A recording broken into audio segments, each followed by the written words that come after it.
বিসমিল্লাহির রহমানির রহিম। তো শিক্ষককে বলছেন, হুজুর শিক্ষক মশাই আপনি কি জানেন না বিসমিল্লাহর আগে আউযু বিল্লাহি মিনাশ শাইতানির রাজিম পড়তে হয়? শিক্ষক মশাই অবাক। শিক্ষক ডাক দিয়ে বলছেন, বেটা তুমি কি কিছু পারো? তো হুজুর গৌসে আজম বলছেন, হ্যাঁ হুজুর আমি পারি। কি পারো বেটা বলো। আমার হুজুর গৌসে আজম দাঁড়িয়ে গেলেন। দাঁড়িয়ে যাওয়ার পর শুরু করলেন, আউযু বিল্লাহি মিনাশ শাইতানির রাজিম, বিসমিল্লাহির রহমানির রহিম, আলহামদুলিল্লাহি রাব্বিল আলামিন। শুরু করে আলহামদ থেকে নিয়ে গৌসে আজম 18 পারা কোরআন শরীফ শুনিয়ে দিয়ে উস্তাদকে তাক লাগিয়ে দিলেন। বলুন সুবহানাল্লাহ। সুবহানাল্লাহ। বেশক উস্তাদ শুনে অবাক হয়ে গেলেন। ডাক দিয়া বলেন, উস্তাদ ডাক দিয়া বলেন, বেটা বলো এই 18 পারা কোরআন শরীফ তুমি কথাই মুখস্থ করেছো? কোন মাদ্রাসাতে গিয়ে মুখস্থ করেছো? কোন মক্তবে গিয়ে মুখস্থ করেছো? কোন আপনার কি বলে দারুল উলুমে গিয়ে মুখস্থ করেছো? কোন জামিয়াতে গিয়ে মুখস্থ করেছো? কোন ইউনিভার্সিটিতে গিয়ে এই 18 পারা কোরআন শরীফ তুমি মুখস্থ করেছো? বলো। আমার মুরব্বি আব্দুল কাদের জিলানী রাহমাতুল্লাহি তাআলা আলাইহি ডাক দিয়ে বলেছিলেন, শিক্ষক মশাই 18 পারা কোরআন শরীফ আমি কোন মাদ্রাসাতে গিয়ে মুখস্থ করি নাই, কোন মক্তবে গিয়ে মুখস্থ করি নাই, আপনার দারুল উলুমে গিয়ে এই 18 পারা কোরআন শরীফ আমি মুখস্থ করি নাই। শিক্ষক তখন ডাক দিয়ে বলেন, বেটা তাহলে বলো 18 পারা কোরআন শরীফ কোথায় মুখস্থ করেছো? বলো। আমার হুজুর গৌসে আজম ডাক দিয়ে বলেন, হুজুর 18 পারা কোরআন শরীফ যখন ছিলাম আমি আমার মায়ের পেটে, যখন ছিলাম আমি আমার মায়ের গর্ভে, আমি আমার মায়ের গর্ভে থেকে 18 পারা কোরআন শরীফ আমি আমার মায়ের গর্ভে থেকে মুখস্থ করেছিলাম। বলুন সুবহানাল্লাহ। যখন আমি আমার মায়ের পেটে ছিলাম, আমার মা আমার জননী সব সময় কোরআন পড়তো, গুনগুন করে সব সময় কোরআন পড়তো, সব সময় কোরআনের তিলাওয়াত করতো। আমি আব্দুল কাদের জিলানী আমি আমার মায়ের পেটে থেকে 18 পারা কোরআন শরীফ মুখস্থ করে নিয়েছিলাম। বলুন সুবহানাল্লাহ। গৌসে আজম মায়ের পেট থেকে 18 পারা কোরআন শরীফের হাফিজ জন্ম নেয়। আর আজকে আমাদের মা বোনদের গর্ভে থেকে সুদখোর, ঘুষখোর, হারামখোর, টিকিট কাটনেওয়ালা, সুদ খানেওয়ালা যারা হয়, এই কি নাই না ভাই? কেন না নিবে? যখন আমাদের মা বোনদের গর্ভে সন্তান আসে তখন এরা কি করে সিরিয়াল দেখে, তখন এরা মমতার ফকটের টাকা লক্ষ্মীর ভান্ডার নাকি লক্ষ্মীর ভান্ডারের টাকাগুলো সুদে বসায়। তো এরকম মায়েদের গর্ভে থেকে ভালো সন্তান জন্ম নিবে আশা হচ্ছে ভাই, এই আশা হচ্ছে কোনোদিন ভালো সন্তান জন্ম নিবে না। কারণ মা যদি ভালো হয় তাহলে সন্তান ভালো হবে। দেখবেন গাছ যদি ভালো হয় তাহলে ফল ভালো হবে, নাকি গো? হ্যাঁ, যদি মা ভালো হয় তাহলে সন্তান ভালো হবে।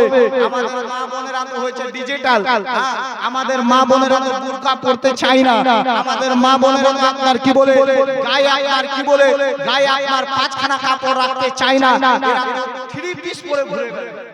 তো এদের গর্ভে থেকে ভালো সন্তান জন্ম নিবে এই আশা হচ্ছে? কোনোদিনও না, ভালো সন্তান জন্ম নিবে না। যদি ভালো সন্তান যদি আমার মা বোনেরা জন্ম দিতে চায় তাহলে আমাদের মা বোনদেরকে নামাজি হতে হবে। কথা বলুন ঠিক কিনা? নামাজি হতে হবে। আমাদের মা বোনদেরকে কোরআন শরীফ পাঠ করতে হবে, নেক কাজ করতে হবে, নেক কাজ করতে হবে, তবেই আমাদের মা বোনদের গর্ভে থেকে ভালো সন্তান জন্ম নিবে। নজির ভালো সন্তান জন্ম নিতে পারে না।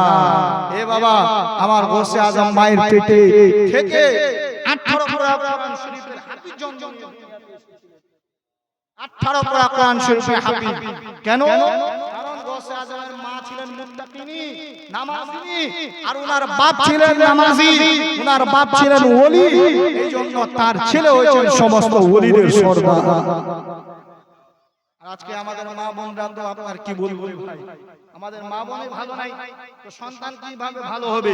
যাই হোক, গৌসে আজম 18 পারা কোরআন শরীফ জন্ম নিলেন। আপনার 18 পারা কোরআন শরীফ মায়ের গর্ভে থেকে জন্ম নিয়ে পৃথিবীর বুকে আসলেন। ধীরে ধীরে ধীরে ধীরে বড় হতে লাগলেন। একদিন মাকে বলছেন, মা জননী আমি তোমার বড় উপকার করেছি। বলুন সুবহানাল্লাহ। মাকে যখন বললেন, মা বলছেন, বেটা বলো তুমি আমার কি এরকম উপকার করেছো? আমার গৌসে আজম রাদিয়াল্লাহু তাআলা আনহু ডাক দিয়ে বলেন, মা একবার খেয়াল করো, একবার আপনার ভাবো চিন্তা করো, যখন ছিলাম আমি তোমার গর্ভে আমাদের বাড়িতে এসেছিলেন একটা ভিক্ষুক ভিক্ষা করতে। মা সেই সময় ভিক্ষুক এসে আপনার ইজ্জত নষ্ট করতে চেয়েছিল। জননী বলো সেই ভিক্ষুকটাকে তোমার ইজ্জত নষ্ট করতে পেরেছিল? মা বলছেন কেন? বলছেন বেটা সেই সময় একটা বাঘ এসে আমার ইজ্জত নষ্ট করেছিল। গৌসে আজম বলছেন, মা এই বাঘটা দুনিয়ার কোনো বাঘ ছিল না, সেটা আপনার ছেলে আব্দুল কাদের আমি ছিলাম। বলুন সুবহানাল্লাহ। আরেকবার বলুন সুবহানাল্লাহ। আমি আপনাদের ইমাম, তবে যারা এদিক ওদিক ঘুরে বেড়াচ্ছেন ভাই, আপনাদের অনুরোধ করছি আপনারা তাড়াতাড়ি এখানে চলে আসুন, কারণ আমি তো আপনার ঘোরে, আমি বললেই আপনার বেশিক্ষণ বলা যাবে না। বাইরে থেকে আলেম ওলামায়ে কেরামগণ এসেছেন, ইনাদেরকে সময় দিতে হবে। আর বিশেষ করে বাবরাম গাছের একজন নক্ষত্র গর্ভ হযরত আল্লামা মাওলানা মুজিবুর রহমান সাহেব, ইনারও বক্তব্য শুনতে হবে। আর মাওলানা গোলাম রসুল হাফিজ গোলাম রসুল, ইনারও বক্তব্য শুনতে হবে। তবে একটা গজল বলি, একবার বলুন সুবহানাল্লাহ। যত সবরাত আছে নিজের লেখা কালাম পড়বো, একবার বলুন সুবহানাল্লাহ। নিসফে শাবান নিয়ে এলো গুনাহ মাফেরাত, নিসফে শাবান নিয়ে এলো গুনাহ মাফেরাত, করতে যদি পারো মুমিন জেগে ইবাদত, করতে যদি পারো মুমিন জেগে ইবাদত। নিসফে শাবান নিয়ে এলো গুনাহ মাফেরাত, করতে যদি পারো মুমিন জেগে ইবাদত, করতে যদি পারো মুমিন জেগে ইবাদত। ভিজাও তোমার চোখের পাতা কেঁদে সারা রাত, গুনাহ খাতা মুছবে তোমার আছে যত পাপ। নিসফে শাবান নিয়ে এলো গুনাহ মাফেরাত, নিসফে শাবান নিয়ে এলো গুনাহ মাফেরাত, করতে যদি পারো মুমিন জেগে ইবাদত, করতে যদি পারো মুমিন জেগে ইবাদত। শবে বারাত আসলে পরে মনে জাগে সাত, করবো আমি নামাজ রোজা খুলবে যে বরাত। সব তুমি পেয়ে যাবে হাজার মাসের রাত, সব তোমার ফলে যাবে হাজার মাসের রাত, করতে যদি পারো মুমিন জেগে ইবাদত। আসসালামু আলাইকুম।